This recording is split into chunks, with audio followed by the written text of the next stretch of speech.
Hi friends, welcome to my mini vlog. आज संध्यारे बो मु चुई बुली आस्तिलु हस्ततंत्र और हस्तशिल्प मेला को। कस ए मेला मु केबे भी मिस करेनी। एठी एवरी ईयर बहुत सारा सुंदर जिंस सब मिले, से भी विभिन्न स्टेट रु।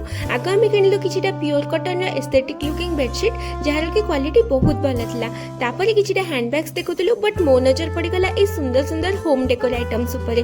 टिके प्राइसी रोची, बट बहुत सुंदर कलेक्शन अछि। देन हम गोटे बनारसी कलेक्शन रखतिबा अंकल को दुकान में पहुंचीतिलु एंड ए बैग गुडी को हमको बहुत भल लगिला। यार चेन लॉक भी थिला, तो एथुर हमें चारटा आंडेलु। एतिकी जिंस किने कोन मो भुक्कड़ भौणी को लागि गला भूको। गोटे छुआ को स्पाइरल पोटैटो खाउतबार देखि मो भुक्कड़ आत्मा भी जागृत हो गला। एंड ऑनेस्टली एटा बहुत ही टेस्टी एंड क्रिस्पी थिला टेस्ट रे। तापर देखंतु केते क्यूट सा पप्पी मु स्पॉट करली। एंड बेस्ट पार्ट इज से बहुत ही फ्रेंडली थिला। जमार भी अजण लोगन को भूको नथिला। रात्रि काले बेसी लेट हि जबो बोली आ केबे परे आसी किना किनी करबो भाबी सेठु हमें बाहर आस्तलु राम मंदिर पाखो खाओगाली को। एंड सेठी हमें मिसी खाइलु hot brownie and crispy momos. आज रो व्लॉग टे आपन को केमती लागिला कमेंट रे निश्चय जणेबे। And that's it for today. पुणी देखा गोटे नुआ वीडियो रे। सेतबेले पर्यंत like and subscribe to my channel. रहिली टाटा।